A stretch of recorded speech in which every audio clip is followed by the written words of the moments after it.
హల్లెలూయా. జీవ మరణములు ఆయన వశంలో ఉన్నవి. నీకేం కావాలి? సమృద్ధి కావాలా? ద్వితీయోపదేశ కాండము 28వ అధ్యాయము 28వ అధ్యాయము 11వ వచనం చూడు. ఇక్కడ మరియు యెహోవా నీకిచ్చేదనని నీ పితరులతో ప్రమాణం చేసిన దేశమున యెహోవా నీ గర్భఫల విషయంలోను, నీ పశువుల విషయంలోను, నీ నేల పంట విషయంలోను నీకు సమృద్ధిగా మేలు కలుగు చేయను. హల్లెలూయా. సమృద్ధిగా ఏ విషయంలో? నీ గర్భఫల విషయంలోను, నీ పితరులతో ప్రమాణం చేసిన యెహోవా నీ గర్భఫల విషయంలోను, నీ పశువుల విషయంలోను, నీ నేల పంట విషయంలోను నీకు సమృద్ధిగా. సమృద్ధి ఏ విషయంలో దేవుని దగ్గర సమృద్ధి ఉంది. రా దేవుని దగ్గరికి రా, నమ్మకంగా దేవుని వెంబడించు. ఎందుకో తెలుసా? ఈ మాట చెప్పే ముందు ఇదిగో 28వ అధ్యాయం మొట్టమొదటి వచనం చూడు. నీవు నీ దేవుడైన యెహోవా మాట శ్రద్ధగా విని ఎడల, విని నేను నీకు ఆజ్ఞాపించుతున్న ఆయన ఆజ్ఞలన్నిటినీ నువ్వు అనుసరించి నడుచుకొని ఎడలా అంటున్నాడు. నువ్వు గనక ఆయన మాట కనుక వింటే నీకు సమృద్ధే. ఏం కావాలి నీకు? ఇక చాలా మంది ప్రభువుని విడిచిపెట్టి డబ్బు కోసం పరిగెడుతున్నారు. మరి పిచ్చోళ్ళారా, ప్రభు దగ్గర డబ్బు లేదా? ఆయన అందరికంటే శ్రీమంతుడు. హల్లెలూయా. శ్రీమంతుడు. శ్రీమంతుడా యేసయ్యా నా ఆత్మకు అభిషేకమా, నా అభినయ సంగీతమా. శ్రీమంతుడా యేసయ్యా నా ఆత్మకు అభిషేకమా, నా అభినయ సంగీతమా. పల్లవులే టచ్ చేస్తున్నా. పాటలు బాగుంటాయి కానీ సమయం చాలు. హల్లెలూయా. దేవుని పిల్లరా, ఆయన శ్రీమంతుడు. ఆయన దగ్గర లేనిదేముంది? నీకు దొరకందేముంది? నీకు సమృద్ధి కావాలా? దేవుని మాట వినో, దేవుని మాట ప్రకారం చేయి, నీకు అన్ని విషయాల్లో సమృద్ధిస్తా అన్నాడు. నీకు ఆశీర్వాదం కావాలా? నీ కుటుంబంలో సమృద్ధి కావాలా? ఏ విషయంలో కావాలి సమృద్ధి? చెప్పు. నా దేవుని దగ్గరికి రా. చూడండి మరొక మాట చూడండి. యెషయా గ్రంథము 33వ అధ్యాయం. ఎవడోడో పరిచోడో. యెషయా గ్రంథము 33వ అధ్యాయము 6వ వచనం చూడు. నీ కాలములో నియమింపబడినది స్థిరముగా ఉండును. రక్షణ బాహుళ్యమును బుద్ధి జ్ఞానముల సమృద్ధియు కలుగును. ఏం కలుగుతాయి అంట? బుద్ధి జ్ఞానములు సమృద్ధియు కలుగును. యెహోవా భయము వారికి ఐశ్వర్యము అన్నాడు. దేవుని యందు నువ్వు భయం కలిగి ఉంటే నీకు ఐశ్వర్యమే, సమృద్ధే. ఏం కావాలి నీకు?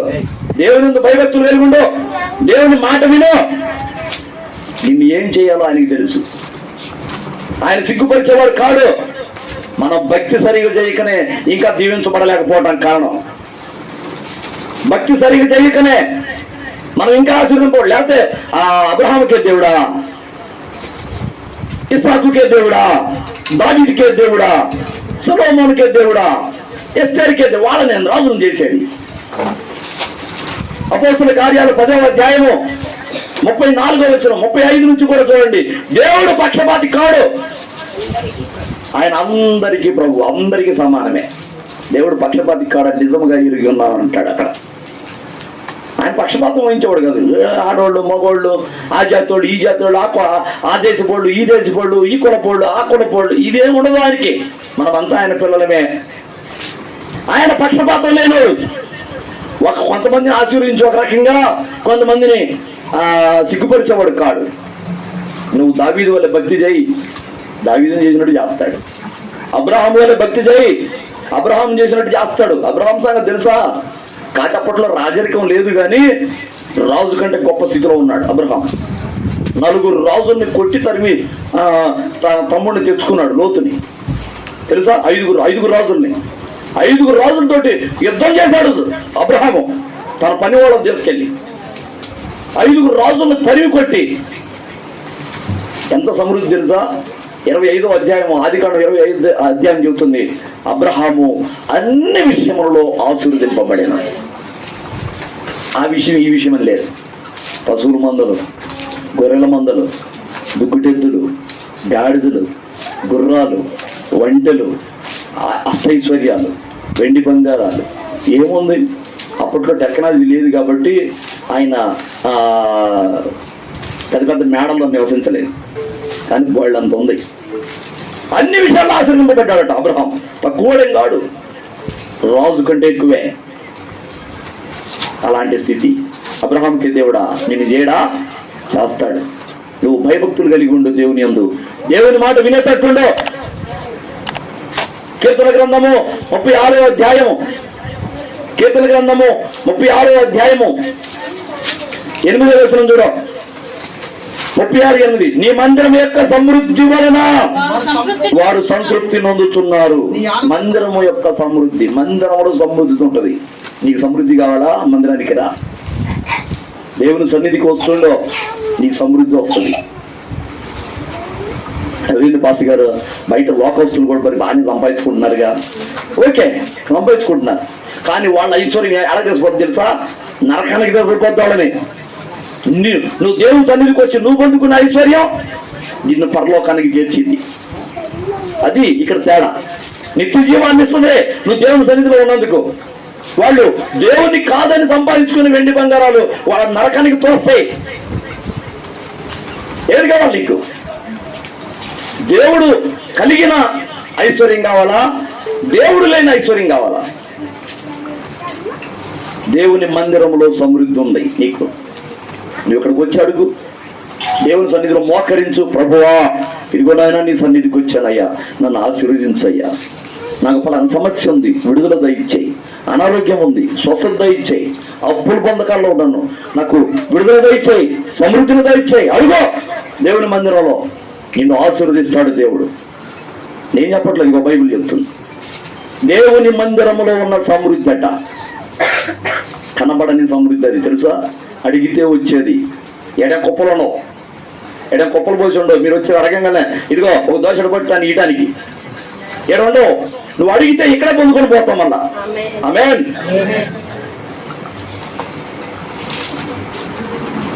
తరువాత చూడండి యోహాను సువార్త 10వ అధ్యాయము 10వ వచనం చూడు. యోహాను సువార్త 10వ అధ్యాయం 10వ వచనం.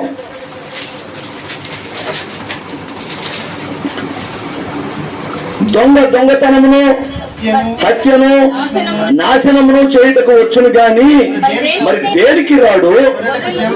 గొర్రెలకు జీవము కలుగుటకును. అది ఎంత కలిగిద్దా అంటే సమృద్ధిగా కలుగుట. ఏంటది? జీవము. జీవము జీవము మరణం కాదు, శాపం కాదు, జీవం అట సమృద్ధిగా కలిగిద్దట. ఎవరికి? గొర్రెలకు. అంటే బయటకు భౌతికమైన గొర్రెలు కాదు, ప్రభువుని విశ్వాసంతో వెంబడిస్తున్న గొర్రెలమైన మనకి సమృద్ధి అయిన జీవం కలిగిద్దట.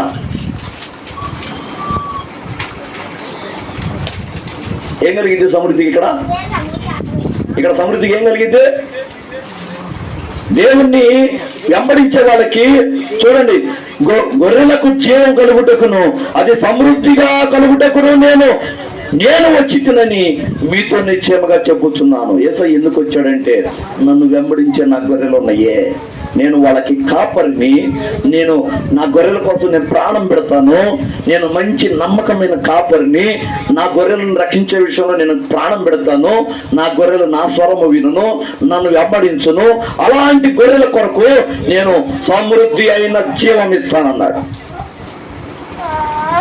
జీవం అంటే నిత్య జీవం, పరలోకం, సమృద్ధిగా ఇస్తాడు. చూడండి మరొక మాట, లూకాసు వార్త 15వ అధ్యాయం. ఇంకా ఎక్కడుంది సమృద్ధి? లూకాసు వార్త 15వ అధ్యాయము 17వ వచనం చదువు. 15. అయితే బుద్ధి వచ్చినప్పుడు వాడు నా తండ్రి అంత ఎంతో మంది కూలి వాళ్లకు అన్నము సమృద్ధిగా ఉన్నది. ఎక్కడ దొరుకుతుంది ఇతనికి? తండ్రి దగ్గర. తండ్రి దగ్గర అనగా తండ్రి సన్నిధిలో. తండ్రి సన్నిధిలో అనగానే ఈ తండ్రి సన్నిధిని పేరు పెట్టారు కదా, ఇక్కడ అనుకోమాకండి. తండ్రి అక్కడ ఉంటాడు, ఏ మందిరంలో ఉంటాడు. తండ్రి ఆత్మ ఏ మందిరంలో ఉంటాడో అదల్లా తండ్రి సన్నిధే. తండ్రి సన్నిధి అంటే సమీపము అని. సన్నిధి అంటే నా సన్నిధికి రండి అంటే నా సమీపానికి రండి అని. తండ్రి సన్నిధి అంటే తండ్రికి సమీపం అవ్వటమే తండ్రి సన్నిధి.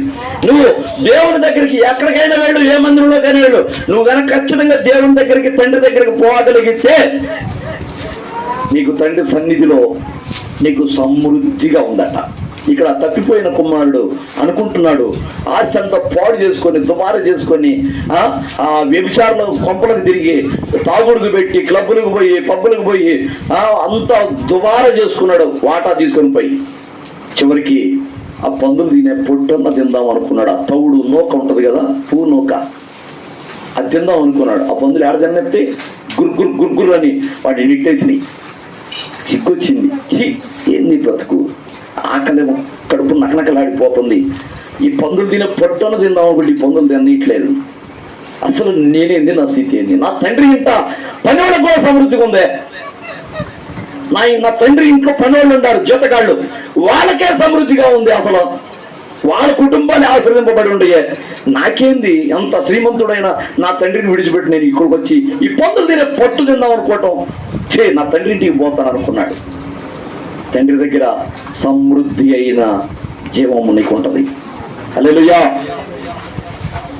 నువ్వు దేవుని దగ్గరికి, తండ్రి అయిన దేవుని దగ్గరికి రాగలిగితే నీకు సమృద్ధి. హల్లెలూయా. తర్వాత సామెతల గ్రంథం 3వ అధ్యాయం. సామెతల గ్రంథం 3వ అధ్యాయము 9వ వచనం చూడు. 9-10.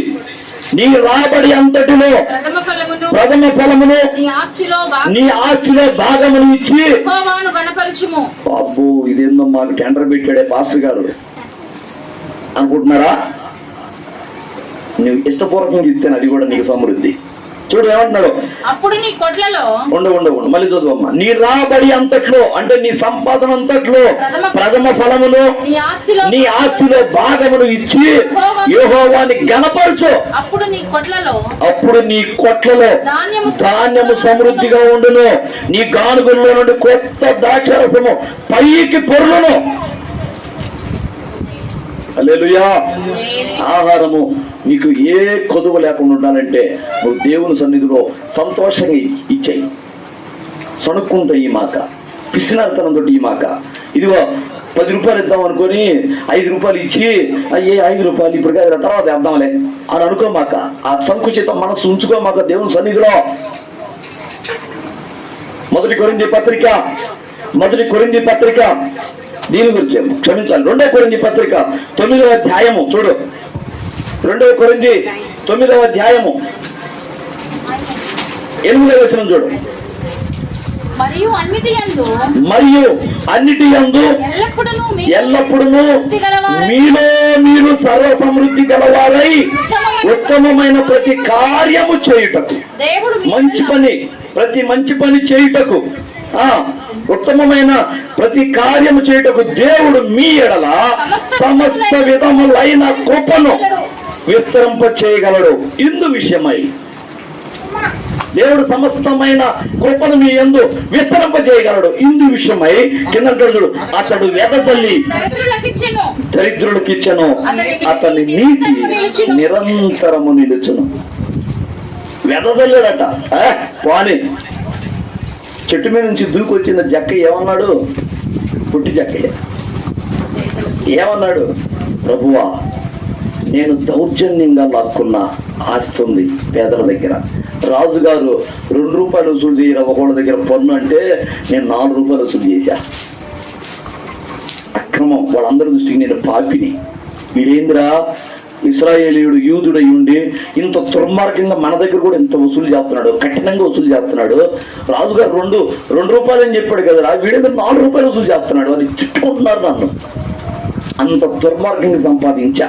నేను ఎవరి దగ్గర అక్రమంగా సంపాదించానో అతనికి ఎంత ఇస్తానన్నాడు? 4 అంతలు ఇస్తానన్నాడు. నేను ఎవరి దగ్గర అక్రమంగా సంపాదించానో 1 రూపాయి సంపాదిస్తే వాడికి 4 అంతలు ఇచ్చేస్తానన్నాడు.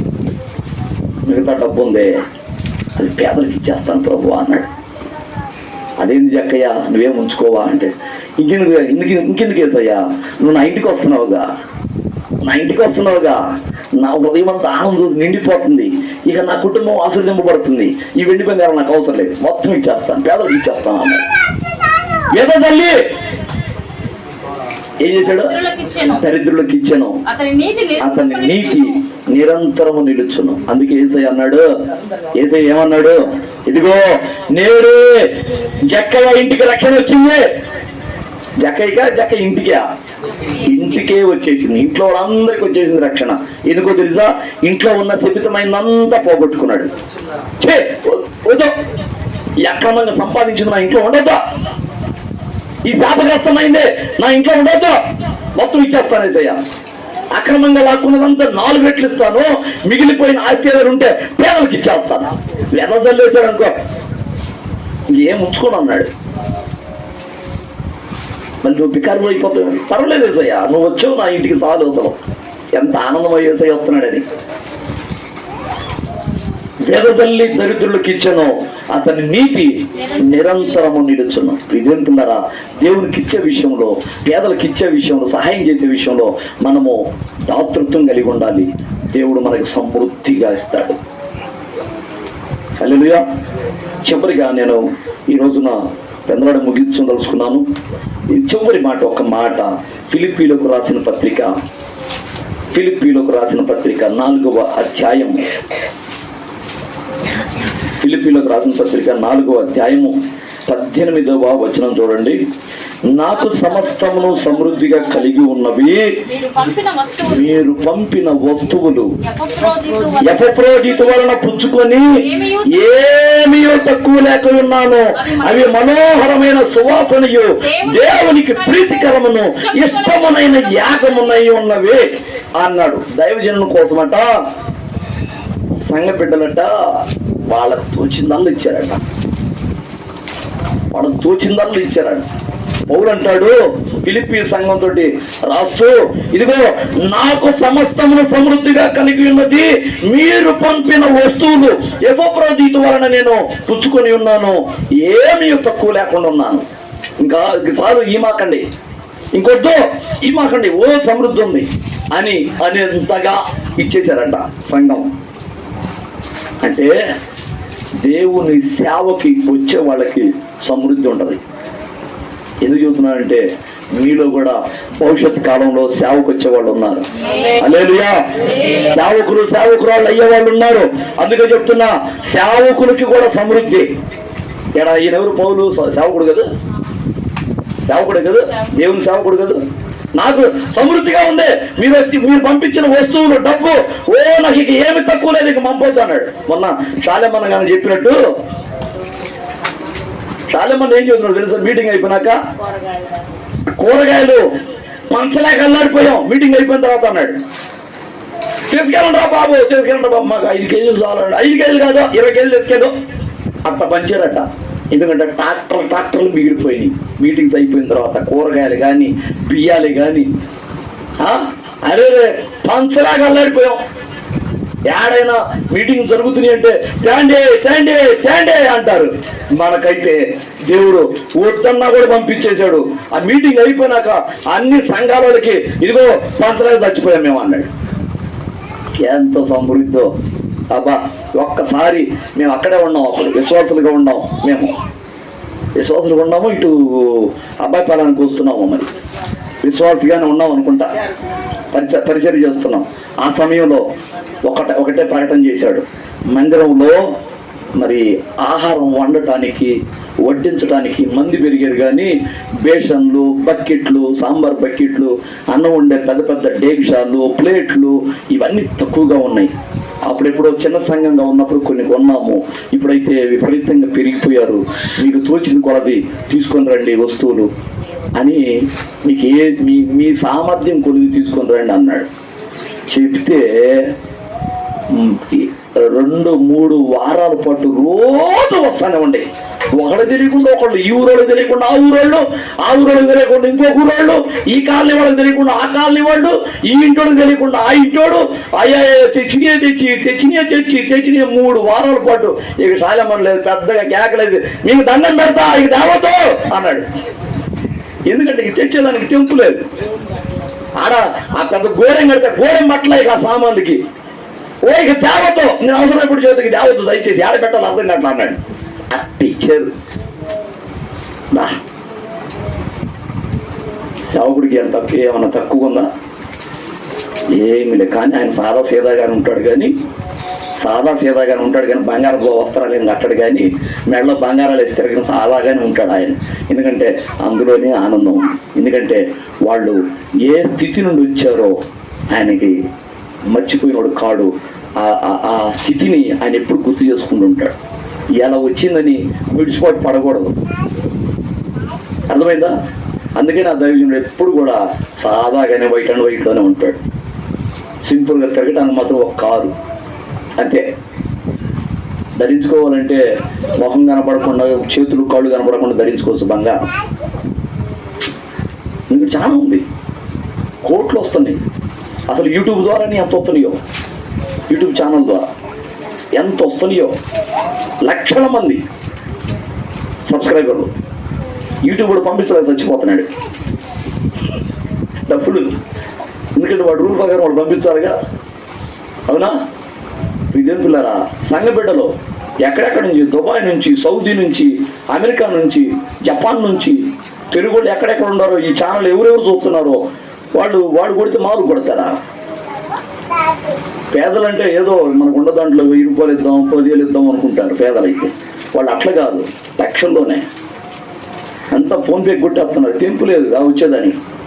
నిజంగా సేవకు చేస్తే, యథార్థమైన సేవ చేస్తే, నువ్వు సేవకుడు అయితే నీకు సమృద్ధే. హల్లెలూయా. విజయంతులారా, నీవు దేవుని చేత నిజమైన ఆశీర్వాదం పొందాలంటే నువ్వు దేవుని దగ్గరికి రా, దేవుని మాట చొప్పున విడు, నడువు, ఆయన్ని అనుసరించు, ఆయన చెప్పినట్టుగా నడువు నువ్వు.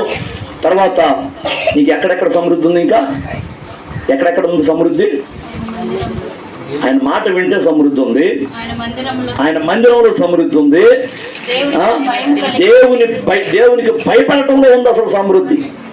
నువ్వు దేవుని తిరస్కరిస్తున్నావా? దేవుడు అంటే భయం లేకుండా ఉన్నావా? నువ్వు శాపగ్రస్తంలో ఉన్నావు. హల్లెలూయా. దేవుని మందిరంలో సమృద్ధి ఉంది. ఇంకా నువ్వు దేవుని సన్నిధిలో ఇచ్చేదాన్ని బట్టి నీకు సమృద్ధి ఉంది. అదే మరి, పేదలకు ఇచ్చే దాంట్లో నీకు సమృద్ధి ఉంది. తండ్రి దగ్గర సమృద్ధి ఉంది. చెప్పుకున్నాం కదా. చివరిగా సేవ చేసే, సేవలో ఉంది సమృద్ధి.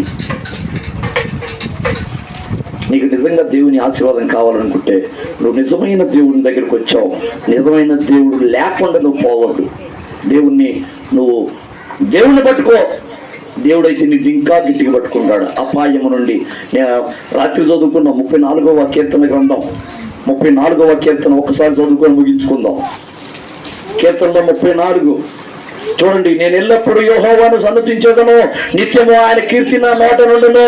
యెహోవాను బట్టి నేను అతిశయించుచున్నాను, దీనుడు దానిని విని సంతోషించెదరు.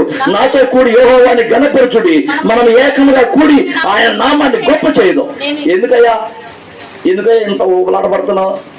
ఏంది? యెహోవా సన్నిధికి రండి, యెహోవాని గణపరుద్దాం, యెహోవాని ఉత్తరం, యెహోవా విషయంలో సంతోషించుదాం, ఆయన గణపరుద్దాం, ఆయన స్తుతిద్దాం, ఆయన మహింపరుద్దాం అంటున్నా. ఏం చేస్తున్నాడు యెహోవా అంటే? ఇదిగో కింద 4వ వచనం నుంచి చెప్తున్నాడు చూడు.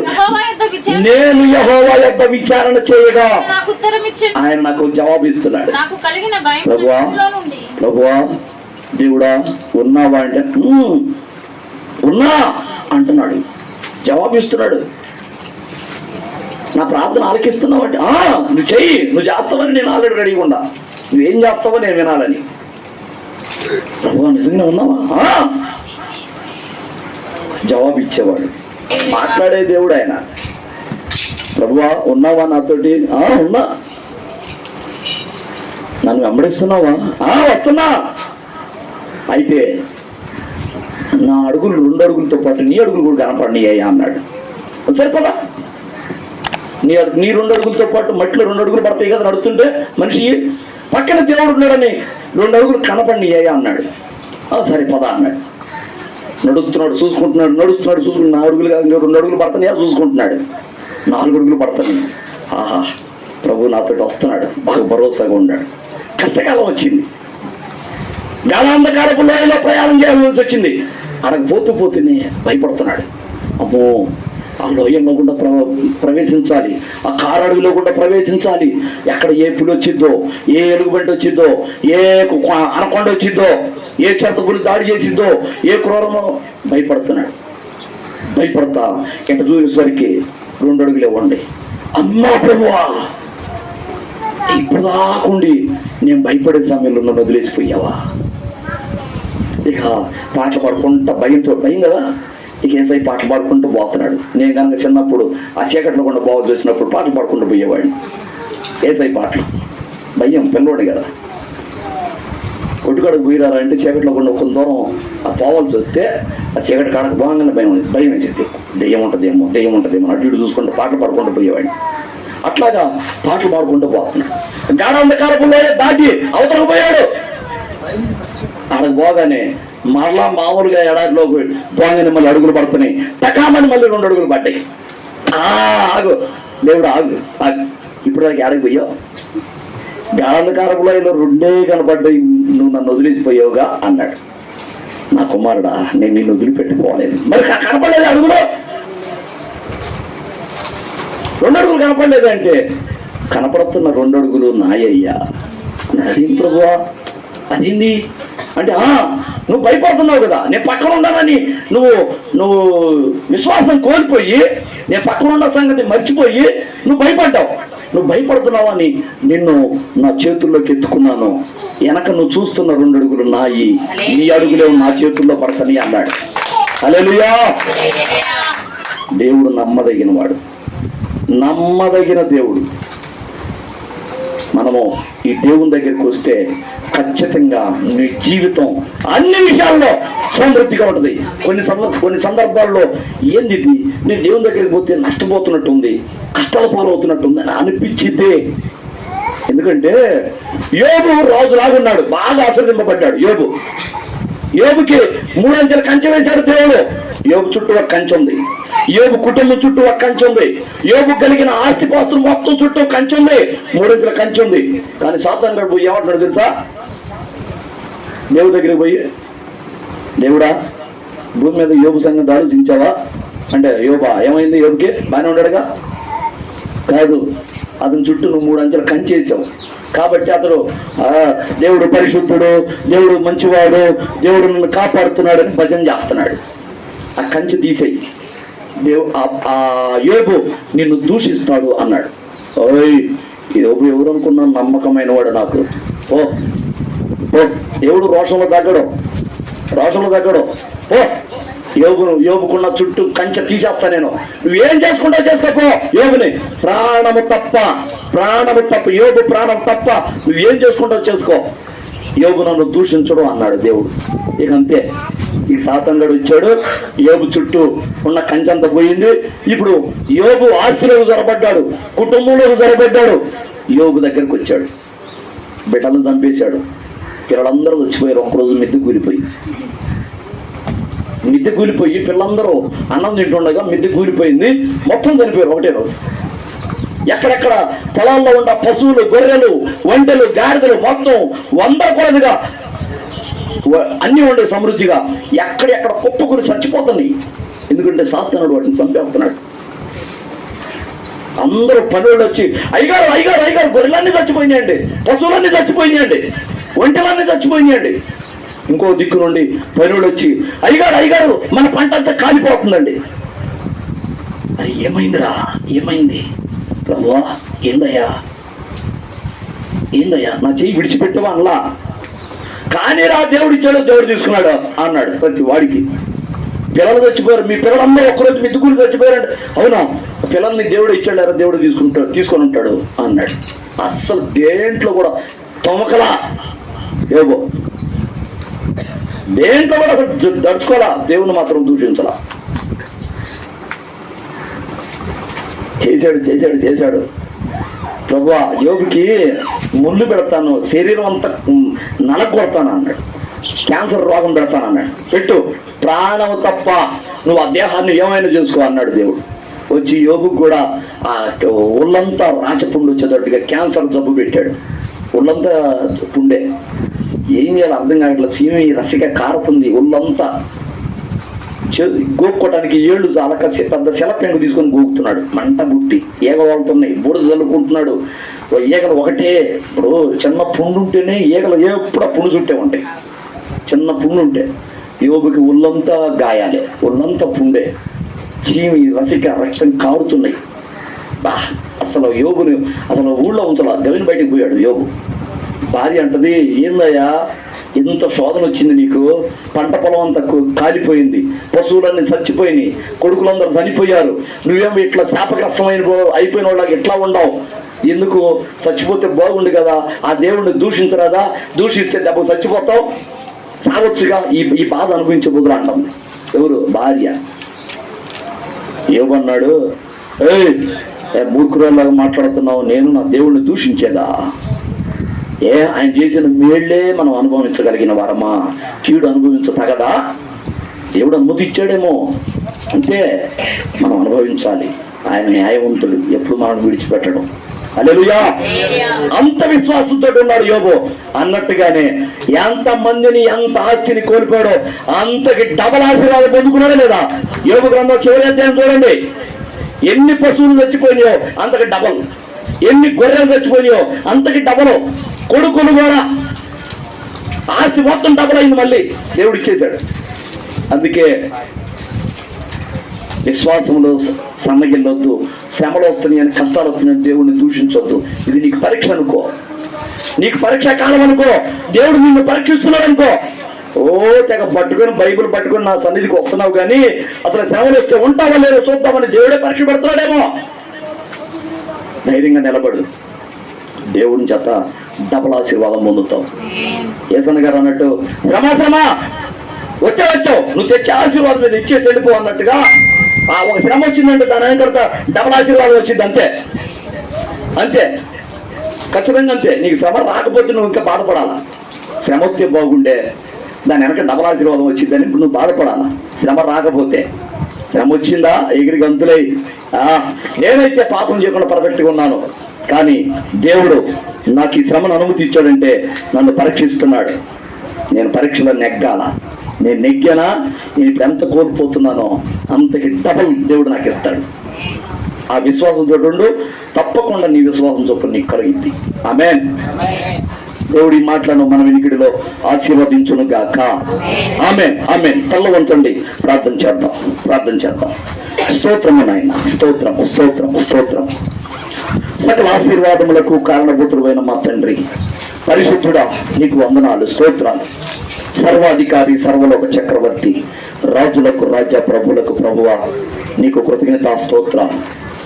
అయ్యా ఇదిగో నా తండ్రి, నీ కృపలో జ్ఞాపకం చేసుకోండి అయ్యా. ఇంతవరకు జీవం కలిగిన నీ మాటలు నీ బిడ్డలు విన్నారు.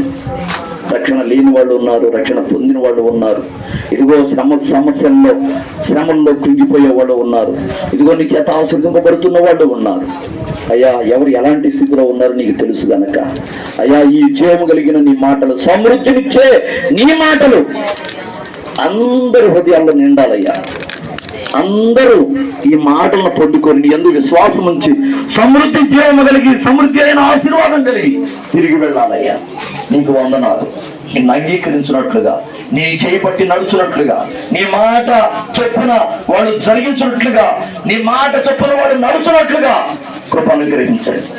ఈ బిడ్డల్ని సంపూర్ణ విశ్వాసంతో ఇక్కడి నుంచి పంపించండి. నీకే వందనాలు, స్తోత్రాలు. ఇదిగో ఈ మాటలు వాళ్ళ హృదయంలో నుండి దొంగిలించుకొని పోతాడు సాతానుడు. ఇప్పుడు విన్నారు, బయటకు వెళ్ళిన తర్వాత అన్ని మర్చిపోతారయ్యా. సాతానుడు దొంగిలిస్తున్నాడు. అలాగే దొంగిలించకుండా వాళ్ళ హృదయ పరకల చుట్టూ నీ అగ్ని ప్రాకారం ఉంచు. వాళ్ళ మాట, ఈ మాటలు వాళ్ళ హృదయంలో స్థిరపరచు. ఈ మాటలే వాళ్ళని బ్రతికిస్తాయి. ఈ మాటలే వాళ్ళ కృంగుదల నుండి లేవనెత్తుతాయి. ఈ మాటలే వాళ్ళని ముందుకు నడిపిస్తాయి. జీవితంలో ఓడిపోకుండా, తిరిగితనం లేకుండా నీ అందరూ విశ్వాసంలో నిలుపుతాయి. నాయన నీకు వందనాలు, స్తోత్రాలు. ఈ కృపల బిడ్డలందరినీ ఎవరెవరు ఎలాంటి స్థితిలో వచ్చారో, ఎలాంటి పరిస్థితిలో ఉన్నారో, ఏ హృదయం వెనక ఏ వేదన ఉన్నదో, ఏ బాధ ఉన్నదో, ఎటువంటి బంధకాల్లో ఉన్నారో మొత్తం నీకు తెలుసు నాయన. నువ్వు హృదయ రహస్యాన్ని ఎరిగిన వాడు. అయ్యా నీకు వందనాలు, స్తోత్రాలు. నీ బిడ్డలందరినీ నిండారుగా జీవించి, ఎవరు ఎలాంటి సమస్యలు ఉన్నారో ఆ సమస్యలన్నిటి నుండి విడిపించి, ఇదిగో నాయన వాళ్ళని ఆశీర్వదించి పంపించమని ఈ బిడ్డలందరినీ నీ కృప హస్తానికి అప్పచెప్తూ యేసు క్రీస్తు పరిశుద్ధమైన నామంలోనే అడిగి వేడుకొని పొంది ఉన్నారని నమ్ముచున్నాము తండ్రి. ఆమేన్, ఆమేన్. మన తండ్రి అయిన దేవుని ప్రేమ, ఆయన ప్రియకుమారుడు మన రక్షకుడునైన యేసయ్య శాశ్వతమైన నిత్య కృప, పరిశుద్ధాత్మ దేవుని అన్యోన్యమైన సహవాసం, సహాయం, ఆదరణ, అభిషేకము మనకును సకల పరిశుద్ధులకును సదాకాలం తోడుగా ఉండి నడిపించును గాక. ఆమేన్, ఆమేన్, ఆమేన్. అందరికీ వందనాలు, దేవునికి స్తోత్రాలు. Praise the lord.